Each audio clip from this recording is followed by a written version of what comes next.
Hi friends. இப்போ நான் ரீசெண்டாக ஒரு புக்கில் ஒன்று படித்தேன். நம்ம மனிதர்களுக்கு ஆசை என்பது ஒரு முடிவு கிடையாது, அதற்கு ஒரு எல்லை கிடையாது, அதற்கு ஒரு வரைமுறை கிடையாது. ஆசைகள் போய்கிட்டே இருக்கும். ஸோ இதனுடைய ஆசைகள் எவ்வளோ தூரம் போகணும், அதை எப்படி நம்ம வகுத்துக்கணும், அதை பற்றி தான் இன்னைக்கு இந்த வீடியோ. இப்போ அளவுக்கு அதிகமாக ஆசைப்பட்டா அதனுடைய முடிவுகள் எப்படி இருக்கும் அப்படிங்கிறத பற்றி இந்த வீடியோவில் பார்க்கலாம். அதாவது ஒவ்வொரு மனிதனுடைய ஆசைகள் எந்த அளவுக்கு இருக்கணும், அதனுடைய ஆசைகள் ஒரு கட்டத்தை தாண்டி போகல அதனுடைய முடிவுகள் எவ்வாறு இருக்கும் அப்படிங்கிற பற்றி தான் இந்த வீடியோ. மனிதனாக இருக்கக்கூடிய ஒவ்வொருவருக்குமே ஒவ்வொரு விதமான ஆசைகள் இருக்கும்.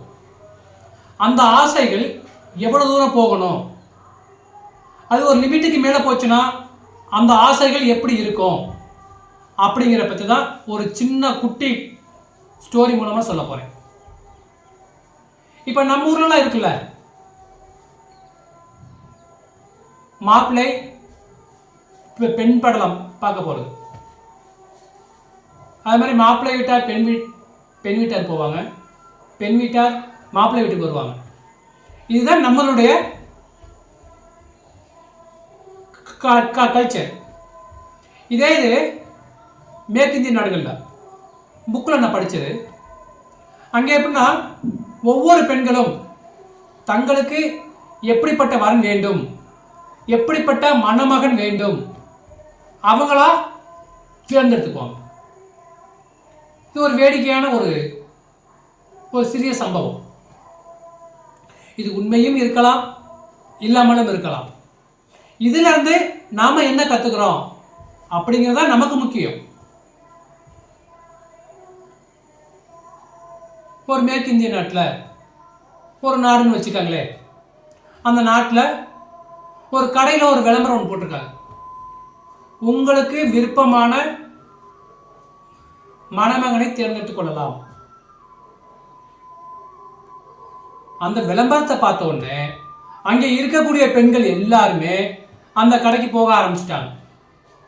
ஏன்னா அவ்வளோ ஒரு பாசம். தான் மணமகனை தேர்ந்தெடுக்க போறோம், நமக்கு பிடிச்ச மாதிரி நமக்கு வேண்டிய மாப்பிள்ளை நம்மளா தேர்ந்தெடுத்துக்கலாம். இப்போ இங்கே மாதிரி கிடையாது.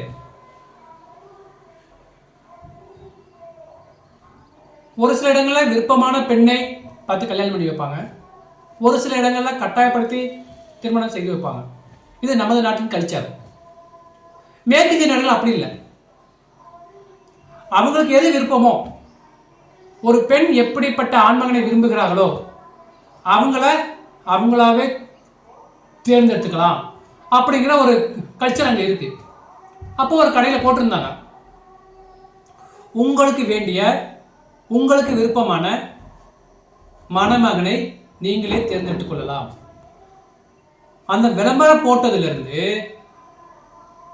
அடுத்த நாள் பார்த்தோம்னா கடையில் அவ்வளவு கூட்டம். ஆனால் அங்கே ஒரு சில டேர்ம்ஸ் அண்ட் கண்டிஷன் இருக்கு. அந்த கடைக்குல ஒரு கடைன்னு வச்சுக்காங்களே, அந்த கடையில் 6 ஃப்ளோர் இருக்கு.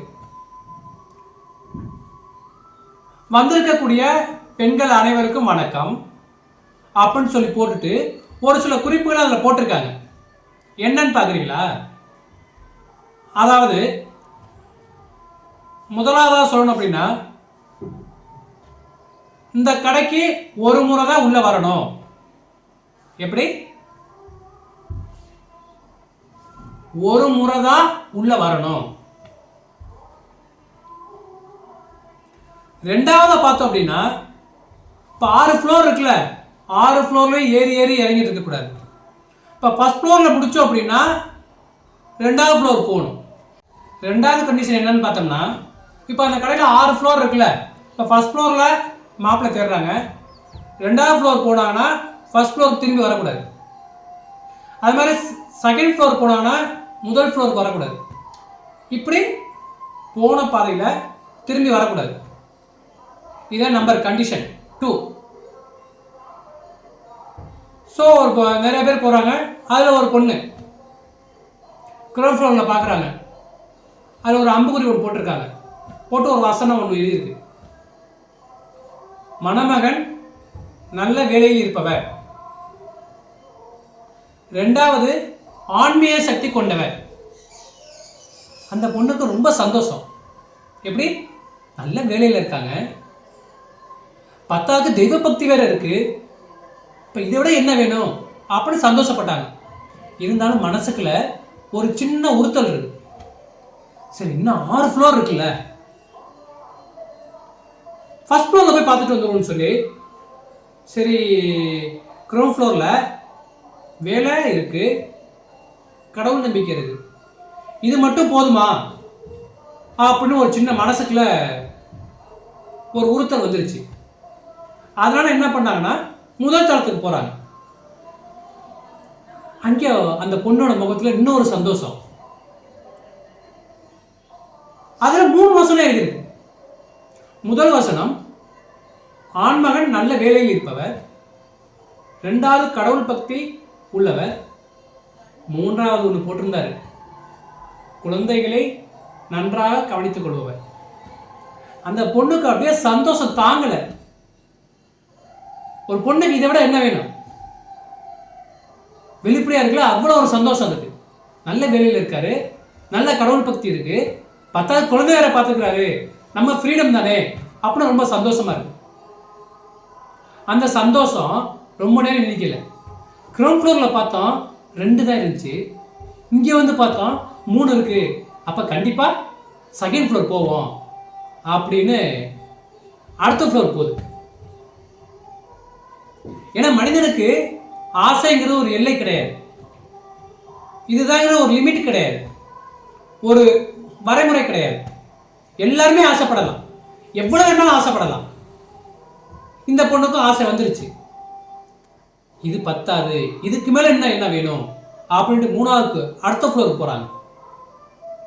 அடுத்த ஃப்ளோருக்கு போயில அடிஷனலா இன்னொரு வசனம் இருந்துச்சு.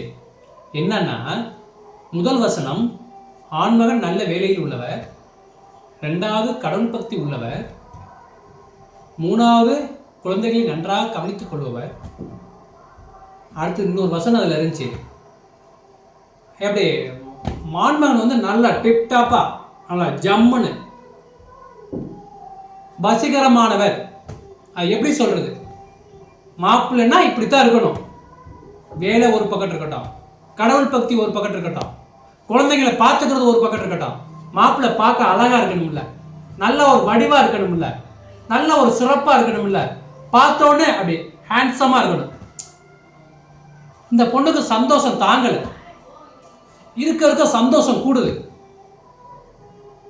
ஒரு பக்கம் அந்த சந்தோஷத்தை ஏற்றுக்கிட்டா கொஞ்ச நேரத்தில் இப்போ நம்மளே 3 ஃப்ளோர் வந்துட்டோம்.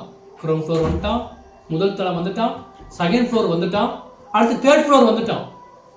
அப்போ ஒவ்வொரு ஃப்ளோர்லையும் ஒவ்வொரு அடிஷ்னல் ஒரு மாப்பிள்ளைக்கு தேவையான குணங்கள் அண்ணன்னா வந்துகிட்டு இருக்கு. அப்போ இன்னும் 2 ஃப்ளோர் இருக்குல்ல, அதையும் போய் பார்த்துருவோம் அப்படி இன்னொரு ஃப்ளோருக்கு போறாங்க. இப்போ 5வது ஃப்ளோருக்கு, அதாவது 5th ஃப்ளோருக்கு போறாங்க. அந்த 5வது ஃப்ளோர் என்ட்ரன்ஸ் ஆனவுடனே முகத்துல அவ்வளவு ஒரு சிரிப்பு, எப்படி சொல்றது, அவ்வளவு ஒரு சந்தோஷம். ஏன்னா இது என்னெல்லாம் எதிர்பார்த்தாங்களோ அவ்வளவு குணங்களும் அதுல இருக்கு. என்னன்னா அடிஷனல் இன்னொரு குணம் இருக்குங்க. முதல் ஆண்மகன் நல்ல வேலையில் இருப்பவர், நல்ல உத்தியோகம், நல்ல சம்பளம், நல்ல வருமானம். 2வது நல்ல ஒரு ஆன்மீக பக்தி, சாமி கும்பிடுறதுல இவர் அடிச்சுக்க ஆளே கிடையாது, அவ்வளவு ஒரு தெய்வ பக்தி உள்ளது. 3வது அதுக்கு மேல குழந்தைகளை நன்றாக பார்த்துக் கொள்ளக்கூடியவர், வசீகரமானவர், நல்ல லுக்கு, அப்படித்தான் மாப்பிள்ளைனா அப்படித்தான் இருக்கணும். இது மட்டும் பத்தாது, மனைவிக்கு இன்னொரு அடிஷனல் ஒரு வசனம் எழுதியிருந்தாங்க. மனைவிக்கு அவ்வப்பொழுது அவர்களுக்கு தேவையான உதவிகளை, எப்படி அவர்களுக்கு தேவையான உதவிகளை அவ்வப்பொழுது உதவி செய்து கொண்டிருப்பவர். ஒரு சமையல் செய்யலா இருக்கட்டும், ஒரு வாஷிங்கா இருக்கட்டும், ஒரு ஹவுஸ் கீப்பிங்கா இருக்கட்டும், வெளியில் பர்ச்சேஸ் போகிறதா இருக்கட்டும், இப்படி சின்ன சின்ன வேலைகளை மனைவிக்கு உறுதுணையாக இருக்கக்கூடிய ஒருத்தர்.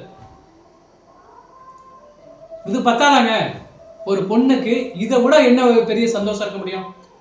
பார்த்த உடனே அப்படியே அந்த பொண்ணு இந்த மாப்பிள்ளை செலக்ட் பண்ணணும் அப்படிங்கிற ஒரு முடிவு பண்ணிட்டாங்க.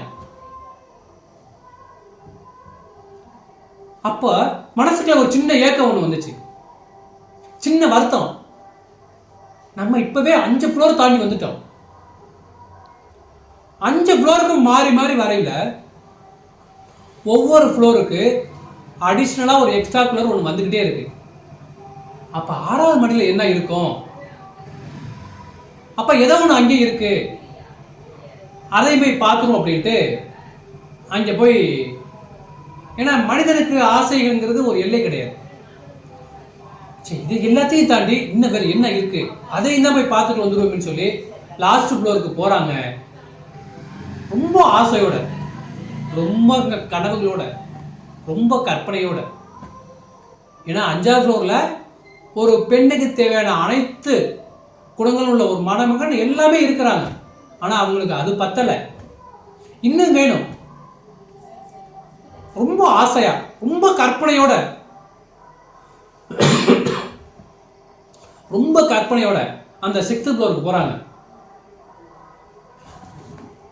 அப்படி போய் பார்க்கறாங்க.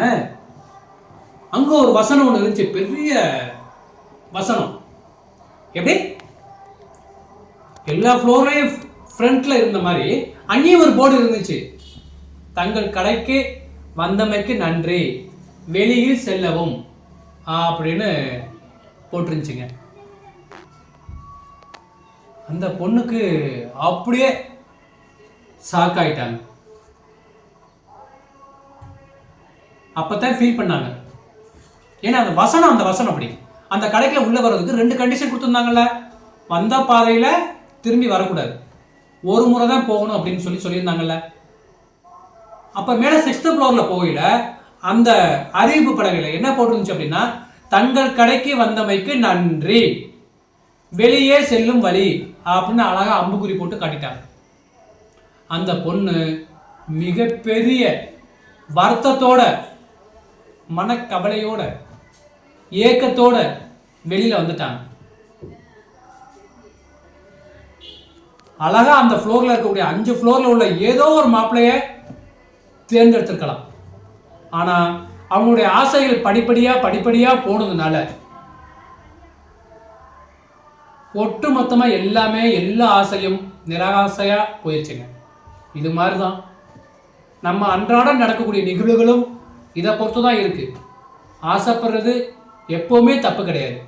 அந்த ஆசைக்கும் அதற்கும் ஒரு எல்லை உண்டு. அளவுக்கு மீறினால் அமிர்தமும் நஞ்சாகும் அப்படிங்கிறது தான் இந்த வீடியோட கருத்து. ஸோ இன்னைக்கு இருக்கக்கூடிய நிறைய பேர் இந்த மனநிலைமையில தான் நம்மளும் வாழ்ந்துகிட்டு இருக்கோம். ஸோ இந்த வீடியோ உங்களுக்கு பார்த்தா கருத்துக்கள் புரியும்னு நினைக்கிறேன். இந்த வீடியோ உங்களுக்கு பிடிச்சிருந்தா மற்றவங்களுக்கு ஷேர் பண்ணுங்க, லைக் பண்ணுங்க, கமெண்ட் பண்ணுங்க, மறந்துடாம சப்ஸ்கிரைப் பண்ணுங்க. நன்றி.